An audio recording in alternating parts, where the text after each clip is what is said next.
कर लेते हैं एजुकेशन न्यूज़ से रिलेटेड। तो सबसे पहले खबर निकल के आ रही है यूजीसी से रिलेटेड, यानी जो ग्रेजुएशन किए हुए हैं और जो पीएचडी मतलब पोस्ट ग्रेजुएशन कर रहे हैं तो उनके पेपर होंगे या नहीं होंगे। तो इसके खिलाफ आपको पता है जैसे सुप्रीम कोर्ट में याचिका दर्ज करवाई गई थी, तो जानते हैं ये खबर विस्तार से। तो 18 अगस्त को हुई थी आखिरी सुनवाई। यूजीसी की गाइडलाइन के खिलाफ दायर याचिका पर सुनवाई करते हुए 18 अगस्त को सुप्रीम कोर्ट ने अपना फैसला सुरक्षित रख लिया था। मामले की सुनवाई सुप्रीम कोर्ट के जस्टिस अशोक भूषण पर सुभाष रेड्डी और एम.आर. शाह के बेंच कर रही है। इससे पहले सोमवार को फैसला आने के कयास लगाए जा रहे थे, लेकिन बाद में सुप्रीम कोर्ट में वकील अलख आलोक श्रीवास्तव ने ट्वीट कर बताया था कि कोर्ट बुधवार तक फैसला सुना सकती है।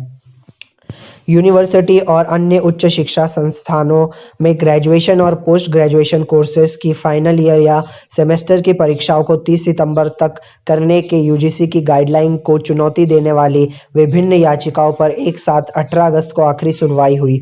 इस दौरान विभिन्न राज्य महाराष्ट्र, पश्चिम बंगाल, दिल्ली और ओडिशा की दलीलों को भी सुना गया। दरअसल इन राज्यों की सरकार ने पहले परीक्षाओं को रद्द करने का फैसला स्वयं ही ले लिया था। सुनवाई के दौरान यूजीसी ने इन राज्य के फैसले को आयोग में संवैधानिक विशेष अधिकारों के विरुद्ध बताया गया था।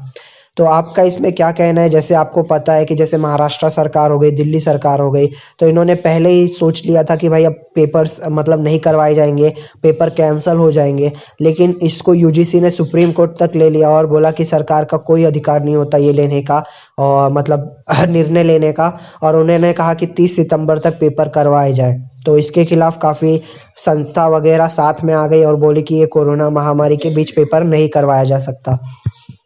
अगली बड़ी खबर निकल के आ रही है जेईई और नीट से रिलेटेड। तो जैसा आपको पता है कि जेईई और नीट से काफ़ी लोग बोल रहे हैं कि अभी एग्ज़ाम नहीं ली जाए, लेकिन काफ़ी लोग हैं जो गाइडलाइन ऑलरेडी जारी करके मतलब जो एग्ज़ाम है वो जारी करके जेईई वाले और नीट वाले कि बोलते हैं कि आपको मास्क पहन के आना पड़ेगा, सैनिटाइज़र वगैरह। तो ये सब में तो इसके बीच से रिलेटेड बहुत बड़ी खबर निकल के आ रही है।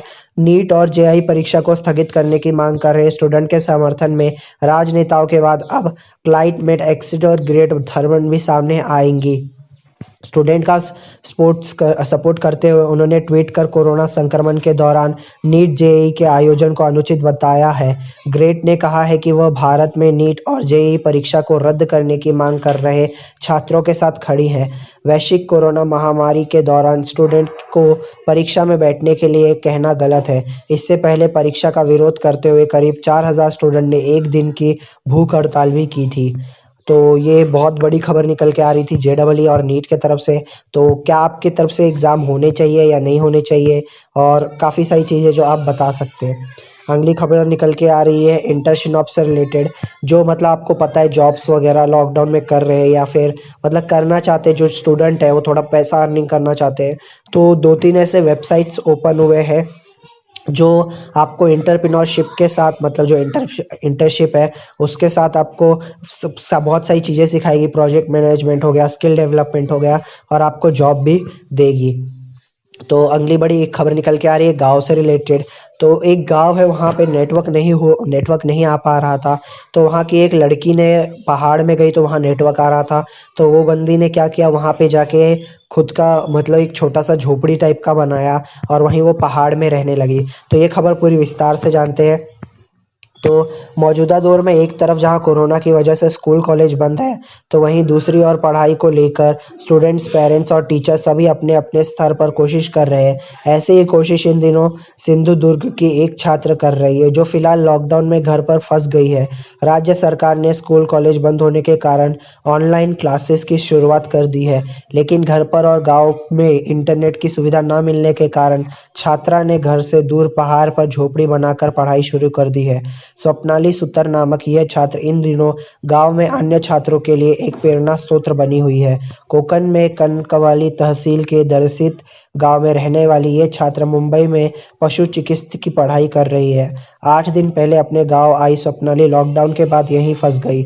ऐसे में ऑनलाइन पढ़ाई शुरू होने पर स्वप्नाली को काफ़ी दिक्कत का सामना करना पड़ रहा है। गांव में फ़ोन का नेटवर्क भी नहीं आता, तो इंटरनेट की बात तो काफ़ी दूर की है। परेशान होकर स्वप्नाली पूरे गांव में अपना मोबाइल फ़ोन लेकर एक जगह से दूसरी जगह तक नेटवर्क की तलाश की, और नेटवर्क मिला तो घर से 2 किलोमीटर दूर पहाड़ पर। बस फिर क्या था, पढ़ाई जारी रखने की जिद लिए स्वप्नाली दिन भर पेड़ के नीचे खड़ी रहकर भरी धूप में पढ़ाई करती थी। लेकिन बारिश की वजह से वो पढ़ाई नहीं कर पा रही थी। तमाम परेशानियों और जंगली जानवरों के डर के बावजूद भी उनका पहाड़ी पर पढ़ाई अभियान शुरू है। बारिश से बचने के लिए उन्होंने पहाड़ पर एक छोटी सी झोपड़ी बनाकर रोज वहां पढ़ाई करती हैं। पढ़ाई में होशियार स्वप्नाली को 10वीं में 98% अंक प्राप्त हुए, जिसके बाद 12वीं में फर्स्ट लाकर स्वप्नाली ने डॉक्टर बनने का सपना देखना शुरू किया। लेकिन स्वप्नाली की गरीबी ने यह सपना पूरा नहीं होने दिया, इसलिए उन्होंने पशु वैद्यिक अधिकारी बनने के निश्चय किया। किसान माँ बाप भी बेटी का सपना पूरा करने के लिए हर संभव प्रयास कर रहे हैं। तो ये काफ़ी प्रेरणादायक खबर निकल के आ रही है। तो ये थी कुछ आज की एजुकेशन रिलेटेड खबरें। प्लीज़ चैनल को लाइक शेयर सब्सक्राइब करना ना भूलें। जय हिंद, वंदे मातरम।